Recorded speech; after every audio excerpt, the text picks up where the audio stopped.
인터뷰. 모두를 위한, 모두를 향한, 모두의 궁금증 흑 인터뷰. 어제 탈북어민 북송산 놓고 뜨거웠습니다. 계속 이렇게 얘기가 나오는데 어제는 유엔사 승인 놓고 이게 뭐가 맞는지 계속 패싱을 했는지 얘기가 나오는데요. 탈북어민 북송 사건, 이거 뭐가 문제인지, 본질은 뭔지 짚어보겠습니다. 태영호 국민의힘 의원, 어서 오세요. 안녕하십니까? 예, 안녕하세요. 네, 예. 잘 계시죠? 예, 잘했습니다. 네, 탈북어민 북송 과정에서 어떤 문제가 있습니까? 이거 뭐가 문제입니까? 예, 지금 여론을 보면요, 네. 민주당에서는 이거 뭐 전 정부 흔들게 하지 말라. 네. 이건 다 순전한 이거 뭐 정쟁머리다. 네. 뭐 흉악범. 이거 당연히 추방해야 되는데 이게 뭘 잘못됐느냐 또 네. 이렇게 이야기하고, 그다음에 또 일각에서는 이게 민생이 지금 제일 중요한데 뭐 이런 문제를 꺼내가지고 계속 그렇죠. 정쟁하느냐. 네. 뭐 또 일부 또 사람들은 이제는 좀 그만 접고 예. 뭐 그리고 또 이거 솔직히 뭐 민주당 정권 때 뭐 실수한 거 아니냐, 뭐 깨끗이 실수했는데 뭐 덮고 갑시다, 뭐 이렇게 생각하는 사람이 많은데 네. 저는 이북 출신이니까 네. 저 같은 사람을 이거 대단히 중대한 사항으로 봅니다. 저는 예. 왜 저는 중대한 사항이라고 보는가 하면, 우리는 이제 국가이기 때문에 헌법이 있고, 예. 그리고 우리는 대법원 판례 뭐 이런 걸 대단히 중시하는 법치 국가입니다. 네. 그런데 이번에 이 강제 북송이 문제, 예. 이 문제 그저 이러다가 그저 쑥 넘어가면요, 이게 앞으로 우리가 남북 관계에서 하나의 전례가 되고 기준이 될 수 있어요. 네. 북한에 지금 2,500만 주민이 살고 있지 않습니까? 네. 그러면 향후 또 이런 또 범죄자, 예. 뭐 살인범이 내려오지 않는다는 담보가 없거든요. 예, 예. 또 있을 수 있어요. 그러면 예. 그때는 어떻게 할 건데 이거잖아요. 그러면 이번에 이것이 뭐 정쟁처럼 논쟁하다가 쑥 덮어지면 그때도 추방했으니까 또 추방해도 괜찮아. 이게 하나의 전례가 될 수 있거든요. 네. 그런데 이게 왜 위험한가 하면요, 이게 이런 겁니다. 우리 헌법에 영토 조항이 있는데 사람들이 이 헌법에 영토 조항 뭐 그거 당연한 거 아니야 이렇게 생각하는데, 국가의 많은 정책과 정부 조직 기구가 예. 영토 조항에 근거해서 조직돼 있어요. 가령 영토가 우리 한반도 전역과 부속 도서로 되어 있기 때문에 우리는 정부가, 역대 정부가 북한 주민이 우리한테 오면 전원 수용 원칙. 네. 그러니까 선택의 여지가 없죠. 네. 다 받아들인다는 전원 수용 원칙이 있어서 우리 노무현 정부 때는 어떤 일까지 있었는가 하면 2004년도에 베트남에 수백 명이 옥류되어 있었는데, 네. 그때 노무현 정부가 북한과 정상회담 계속 추진했지만 네. 전원 수용 원칙 때문에 전 세계 2대가 가서 네. 468명 다 데려왔어요. 예, 예. 그때 그러면 이런 전원 수용 원칙이 없었다면 그 자리에서 물어봐줘. 너 범죄 저질렀냐 안 저질렀냐. 그런데 전원 수용 원칙이기 때문에 우위 여건을 줘서 다 데려왔어요. 네. 그리고 우리는 이것 때문에 북한 주민이 여기 와서 저 같은 사람이요. 네. 영국에서 올 때 제가 한국 여권 냈거든요. 예. 그러니까 영국 당국이 딱 뭘 물어보는가 하면 이거 우리 종산망에 당신 북한 국적인데 네. 그러면 언제 한국 국적 취득했느냐 그거 밝히라는 게, 이게 현실적으로 남북과 수교하는 나라들은 이거 당연히 제기하는 질문이죠. 네. 언제 국적, 언제 북한 국적을 취소하고 한국 국적 어디냐. 그래서 제가 그때 뭐라고 이야기했는가 하면, 여보세요, 우리는 헌법 조항에 따라서 북한에서 태어나면 네.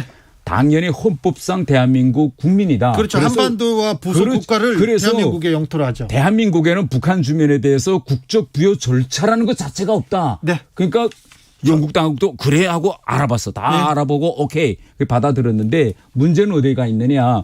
이게 이제 이렇게 되면 전원 수용 원칙이 이제부터는 어떻게 되느냐. 선택적 수용 원칙으로 변합니다. 네. 전원이 선택. 네. 이해되시죠? 알겠어요. 여기까지는 잘 이해했습니다. 네, 의원님 설득력 있습니다. 자, 물어볼게요. 예. 그런데 그 북송된 어민들은 아까 그 살인범, 네. 범죄자라는 건 맞죠? 그러니까 그 본문 우리가 여기서 제가 그렇잖아요. 제가 그 사람들 범죄자 맞다. 네. 아니다. 예. 이거는 우리나라 법치국가에서 법원만이 판단할 일입니다. 네. 단 네. 제가 말할 수 있는 거는 네. 문재인 정부에서 밝힌 네. 합동신문조사서에서 그들이 자백한 네. 보면 네. 지금 전 정부에서는 살인자라고 자백한 건 맞다. 네. 이렇게 주장하고 있거든요. 알겠습니다. 저는 이 점을 저는 네. 저는 이렇게 이야기해요. 그러면 죽이지도 않은 사람이 자백할 때 뭐 내가 죽였습니다 이렇게 할까? 그러나 전 그걸 판단할 위치는 아니다. 알겠습니다. 예. 정확하게 알아들었습니다. 예. 그런데 예. 이 사건 전에도 흉악범이나 살인자들 송환한 그 적이 있었지 않습니까? 없어요. 없어요? 예. 이번이 처음이었어요? 처음이에요. 그러니까 이게 아니요. 근데 박근혜 정부 때도 네. 저 문제가 있어서 북으로 보낸 사람이 있다고 하던데요. 없어요. 없어요? 우리 왜 보내지 못했냐면 네. 제가 아까 전원 수원 원칙이라는 그렇죠. 게 왜 말하는가 하면 이런 거예요. 선택의 여지가 없고 우리한테는 강제로 보낼 법률이 없기 때문에 역대 모든 정부는 구원칙을 지켰습니다. 그리고 이건 남과 북이 합의한 거예요. 남과 북이 유엔에 동시에 들어가면서 남과 북의 관계는 특수관계다라고 했고 여기에 따라서 지금 남북관계가 어떻게 이루어지냐. 우리 비자도 안 쓰고 관세도 없어요. 남북관계는. 네. 그렇기 때문에 그러한 이유 때문에 통일부가 존재하고 우리 이북 오도위원회라는 것도 있거든요. 예. 그런데 이번에 이것 때문에 선택적 수용 원칙으로 바뀌고 그러면 앞으로 남북관계도 국가 간의 관계. 그러니까 우리는 어떤 경우에도 강제 추방이라는 게 못하는데 네. 강제 추방이 가능해지면 국가 간의 관계가 되고 헌정을 흔드는 일이 오는 거죠. 자, 이번에 그러니까 탈북 어민들 네. 그 북송 이전에는 강제 북송이나 강제 송환이 없었습니까? 단 한 건도 없었습니다. 알겠습니다. 네. 그리고 국민의힘 일부에서 얘기했었는데 어제 조금 사실관계가 바뀌었는지는 모르겠는데 그러니까 송환 당시에 유엔사 승인은 받았죠. 그러니까 이게 지금 다단의 애매한 질문입니다. 송환 당시 유엔사 승인을 받았느냐. 네. 이 원천부터 저는 잘못된 문제라고 생각합니다. 어떻게요? 왜 잘못된 문제느냐. 우리가 유엔사에 투입한 건 경찰 특공대죠. 그러면 경찰 특공대를 우리가 왜 투입하느냐. 자해 위험성이 있고 네. 다른 하나는 그들이 북송 당시에 거절할 수 있기 때문에 물리력을 행사하기 위해서 특공대를 들여보냈습니다. 네. 그런데 어제 통일부에서 발표한 자료에 하면 유엔사에 신청할 때 네. 강제란 표현이 없이 단순 그저 일반 북송 네. 이렇게 됐다는. 그러면 유엔사는 어떻게 받아들였을까요? 그저 일반적인 북송 계속 이루어졌으니 그건 줄 알고 승인했다는 겁니다. 그렇기 때문에 우리가 지금 핵심은 네. 북송이 아니라 강제 이 두 글자거든요. 그러면 유엔사가 강제 북송을 승인했냐? 이건 승인 안 한 거죠. 북송을 승인했지 강제 북송은 아니다. 당연히죠. 아니 예. 그런데 지금껏 북송이 없었다면서요. 아니 북송이 많았죠. 북송이 두 가지입니다. 네. 이번에 일어나는 건 강제 북송. 네. 다른 북송은 자발적 의사에 의한 북송입니다. 자발 북송은 있었군요. 자발 북송은 수백 건 있었죠. 그렇죠. 또 올라왔다 간 거. 그렇죠. 그렇군요. 네. 강제로 우리가 너 가 이런 거는 처음이었고. 처음이었다. 네. 예. 저는 그냥 다시 북으로 갈래요. 그럴 때는 보내줬군요. 보내줬죠. 예. 이제 이해했습니다. 네, 알겠습니다. 다른 것도 좀 물어봐. 예. 오신 김에 제가 좀 물어봐도 됩니까? 예. 북한에서 남한 삐라 살포로 코로나 확산됐다 이렇게 예. 얘기하는데 이건 예. 좀 신빙성이 있습니까?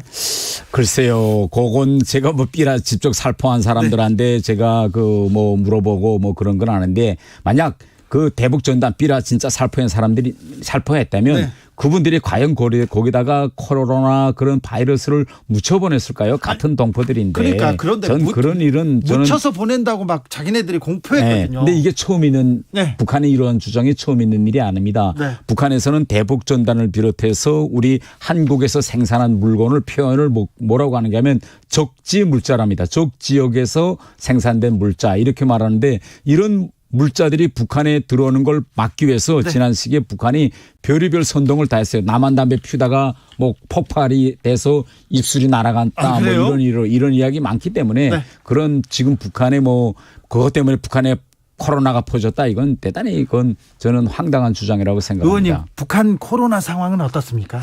최근에 북한의 코로나 상황 이게 승기는 좀 잡아가는 그래요? 것만은 맞는 것 같아요. 점점 확진자 수가 지금 북한의 공식 발표를 보면 줄어들고 있는데요. 이게 코로나라는 게 대단히 이상한 특징이 하나 있어요. 뭔가 하면 중국이나 북한처럼 강제 복쇄, 강제 이동 금지를 실시하면 그 지역에서 일정한 시간이 지나가면 자연 면역이 형성됩니다. 예. 그래서 결국은 승기가 잡혀질 수밖에 없는데요. 네. 저 같은 사람이 궁금한 건 그러면 이러한 강제적인 방역에서 실제 사망한 사람이 몇 명일까? 네. 이런 것이 우리가 지금 궁금한 거죠. 네. 예.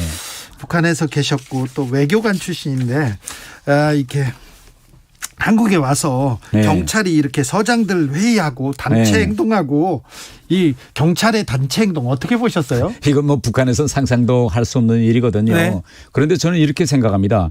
이 경찰, 네. 군인 이거는 결국 우리 말하면 공안 권력이 아닙니까? 네. 그러니까 이분들은 이제 무기를 소지하고 네. 아주 직업상 특수한 점이 뭐 일반 공무원이 아니잖아요. 그러면 일반 공무원이 아니고 무기를 다루는 이분들은 저는 상급의 지시를 저는 따라야 된다고 생각합니다. 그런데 이번 사건에 결국은 하지 말라고 지시가 내려갔음에도 불구하고 네. 했다는 거 아닙니까? 네. 그렇기 때문에 저는 일단 이렇게 상부의 지시를 거역하는 이런 일은 군인이나 네. 또 경찰 같은 데서는 저는 일어나면 안 된다고 생각합니다. 왜? 그들은 무기를 다루는 그런 특수한 공무원들이기 때문에. 검사는 괜찮습니까? 검사는 제가 보니까 검사 네. 안에 이런 규정이 있다고 해요. 검사장 해액 뭐 이런 거 할 수 있다는 거. 근데 경찰 내규에는 이렇게 경찰들이 상부의 지시에 불복해 가지고 이제처럼 소장 해액을 할 수 있다라는 네. 그런 내규가 없다고 지금 전해지고 있습니다. 알겠습니다. 그러니까 경찰이나 군인은 안 된다 이렇게 보시는군요. 네. 네, 알겠습니다. 이 문제를 대하는 정치권의 자세도 조금 좀 생소하겠어요. 네. 저는 이렇게 생각합니다. 이번에 뭐 경찰서장들의 그러한 이제 행태에 의견이 있을 수 있죠. 우리는 민주주의 국가이기 때문에 네. 왜 뭐 모든 사람들이 반드시 뭐 정권의 그런 지시에 무조건 복종해야 된다. 이건 뭐 전체주의 국가에서는 있는 일이지만 네. 만약 그런 의견이 있으면 그 표출 방식을 상부의 지시도 거역하고 모여서 한다. 저는 이것은 올바른 의견 표출 방식은 아니다. 저는 이렇게 생각합니다. 네. 한국은 또 자유 또 네. 개인의 또 표현의 자유 이런 것도 중시하니까요. 네. 네, 이런 일이 있습니다. 다시 강제 북송 문제로 가서요. 네. 자발적으로 북으로 가겠다 그런 의지는 아니었습니까? 뭐 우선 본인들이 네. 우리나라에서 모든 행정기관들에서 판단의 기초라는 게 있습니다. 예. 그러면 우리나라의 경우에는 진짜 갈 거냐 말 거냐. 네. 여기에 판단 기초는 그들이 자필로 남긴 네. 자필 의향서와 보호 신청서인데 네. 그들은 명백히 자필로 한국에 남겠다는 의사를 표시했고 우리 대한민국 정부에 보호 신청을 했다는 거 아닙니까? 네. 그런데 기순 의사의 진정성이 없다? 저는 이것은 대단히 이건 잘못된 그런 이제 결정이라고 생각합니다. 그런데 왜 당시에도 국민의힘이 있었잖아요. 예. 국민의힘 정보위, 국방위 예. 의원들이 있고 보고를 받았을 거 아니에요. 예. 근데 그때는 왜 문제 제기를 않고 지금 하는 건가요? 그때는 제가 국회의원이 아니었는데 네. 그때도 이제 문제 제기를 했고 그 사건이 있은 지 바로 11월 달에 네. 국회에서 이와 관련해서 세미나가 했습니다. 국회 우리 네. 당 의원들이. 그때 거기에서 우리 당이 이 문제 제기하는 분들한테 뭐라고 이야기하는가 하면 우리 당이 정권을 잡는다면 네. 앞으로 이 문제를 제1호로 해결하겠습니다라고 그때 2019년에 이미 말했습니다. 네. 그런데 지금 일간에서 논란이 되고 있는 게 그때 일부 의원들이 뭐 흉악범 어떻게 활기치게 하겠느냐 이런 네. 발언도 발언도 했다 이렇게 생각하는데 제가 지금 뭐 판단하는 건 이런 겁니다.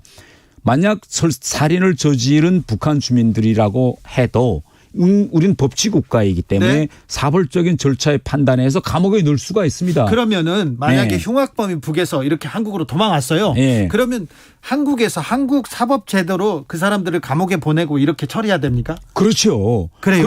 그런 사례도 있어요. 어떤 사례가 있었어요? 이런 겁니다. 북한에 있을 때 실제 북한의 법과 정권의 요구에 따라서 네. 이 탈북한 사람을 유인해서 이제 감옥에 였거든요. 네. 예, 북한 법인 건 대단히 정당한 법인데 우리 기준으로 보면 그건 아닌 거죠. 네네. 근데 그 사람이 또 후에 탈북해서 여기 왔어요. 예. 근데 이게 결국은 기소됐습니다. 네.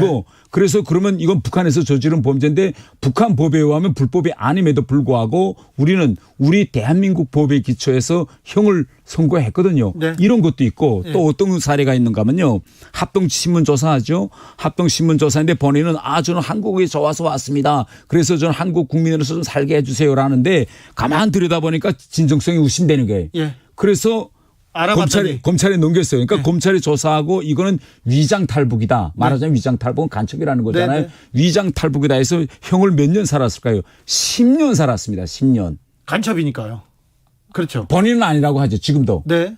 10년 살고 나왔습니다. 왜? 그러나 이건 나는 아니다라는 건 본인이 주장일 뿐 우리 사법 절차에 의해서 기소하고 법원이 내린 판단은 결국은 10년 징역형이거든요. 그러니까 네. 다 우리 사법 절차에서 지금 하고 있는 일입니다. 이건. 네. 네.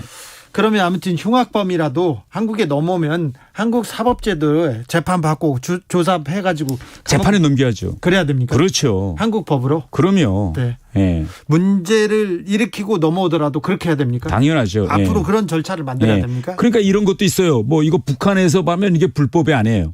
그런데 우리 와서 우리 법의 기준을 보면 이건 범죄자입니다. 네. 그러면 우리 사법 절차에 따라서 우리 법을 기준으로 해서 재판을 받게 해야죠. 그렇습니까? 네. 아무튼 살인을 저지르거나 흉악한 범죄를 저지르고 이렇게 아이고 여기서 북한에 있으면 감옥 가겠다 죽겠다 그러면 막 한국으로 도망올 수 있잖아요. 제가 이거 한 가지 말씀드릴게요. 1990년대에 탈북민들이 대거 넘어왔습니다. 네. 대거 넘어와서 합동신문 조사를 해보니 네. 탈북 이후 순위 1 예. 뭔 줄 아세요? 범죄 도피입니다. 아 그래요? 네. 다 지금까지 그러나 우리는 전원 수용 원칙이 있었기 때문에 네. 다 받아들인 거죠. 그렇습니까? 전원 네. 수용했습니까? 네. 자발적으로 가겠다는 사람 아니면 다 받았습니다. 다 그렇죠. 네. 강제 북송은 네. 이번가 한 건이라고요? 그래서 이번에 이것이 선례로 남겨지면 안 된다고 저 같은 사람은 강하게 주장하는 거죠. 네, 무슨 말인지 잘 알겠어요. 네. 어제 권영세 장관이 삼청교육대 발언 네. 얘기했는데 그건 어떻게 들으셨어요? 이게 지금 삼청교육대 사건하고 이번 강제 북송 사건하고 대단히 유사한 점이 많습니다. 그래요? 예. 보세요. 삼청교육대 그때 당시로서는 일부 사람들이 박수 쳤거든요. 그거 범죄자들 단전히 사회에서 격리시켜야 된다. 그런데 지금 그때 이후에 대법원 판결이 나왔거든요. 예. 과연 이게 헌법에 맞느냐 네네. 또 법리에 맞느냐 보니까 결국은 이건 위헌이고 결국은 이걸 합리화할 수 있는 법적 근거는 하나도 없다. 네. 인권 유린이다. 네. 라고 판례가 났거든요. 이거 국가 권력이 결국은 국가 폭력이거든요. 삼청교육대. 그러면 이번 사건 보세요. 이번 사건은 우리 현행 법을 따지면 당연히 사법 절차를 밟아서 재판에 가야 될 거를 강제로 북한으로 보냈어요. 이건 뭡니까? 이거는 국가 폭력인 거죠. 그렇기 때문에 삼청교육대 사건과 이번 강제 북송 사건은 대단히 유사한 점이 많다고 저는 생각합니다. 아무튼 북송 사건인데 강제 북송 사건인데 강제를 빼고 북송을 했기 때문에 이거는 큰 문제다 이렇게 보시는 거 아닙니까? 그러니까 가장 중요한 건 강제입니다. 강제. 본인의 의사에 따라서 가겠다고 했으면 이게 무슨 문제입니까? 설사 헌법상 우리 주민으로 해도 인도주의적 원칙에 의해서 본인들이 가겠다는 거 우리 다 존중해서 다 보냅니다. 예. 그건 아무 문제도 없는 거죠. 네. 설사 흉악범이라도 절대 이거는 있어서는 안 되는 일이다. 예, 그렇습니다. 그렇습니까? 네. 북한 인권을 두고도 절대 이거는 받아들이면 안 된다. 예. 왜? 우리가 헌법과 법치국가이기 때문에 만약 흉악범이기 때문에 보내야 한다라는 거라면 우리 아시지 않습니까? 그러면 결국 뭐 강간범이나 살인범 같은 거는 포승줄로 꽁꽁 묶어서 법의 심판을 받지 않고 그 피해 가족들에게 던져줘서 뭐 돌탕 치든 뭐 때리든 마음대로 하라라고 내버려 두는 거랑 딱 같습니다. 네. 예. 지금 국민의힘 국가안보문란 실태조사 TF 위원입니다. 예. 장 아니신가요? 네, 장은 아닙니다. 네. 자, 앞으로 어떤 일 주목하십니까? 저는 계속 끝까지 주장하는 게 뭔가면 이게 위험한 선례가 될 수 있기 때문에 네. 일단 문재인 그때 정권 인사들이 지금 돌이켜보니까 대단히 이게 실수였습니다. 라고 하면 됩니다. 이건 그럼 끝나는 일이에요. 왜 실수였다고 하면 앞으로 이 강제 북송 사건이 위험한 선례로 될 수 없는데 이걸 자꾸 정당하다고 합리화하니까 결국은 이것이 나가고 나면 결국은 헌법까지 결국은 건드릴 수 있는 개헌까지 가야 될 이런 상황이기 때문에 저 같은 사람은 시초부터 이것은 잘못된 사건이다라고 여야가 합의하자는 거죠. 그 시초부터 잘못됐다고 했는데 그때 국민의힘하고 민주당이 좀 얘기를 잘해서 네. 그때 못하게 막았으면 좋았을 텐데. 아니 그때 이 사건이 언론에 이제 카메라에 포착돼서 결국은 비밀내 하던 일이 공개된 거 아닙니까? 예. 공개돼서 그 오후 회의 때부터 저희 당 의원들이 막 주장했는데 벌써 3시에 넘어간 거죠. 그렇습니까? 네. 여기까지 들을까요? 예. 태용호 국민의힘 의원이었습니다. 감사합니다. 예, 감사합니다.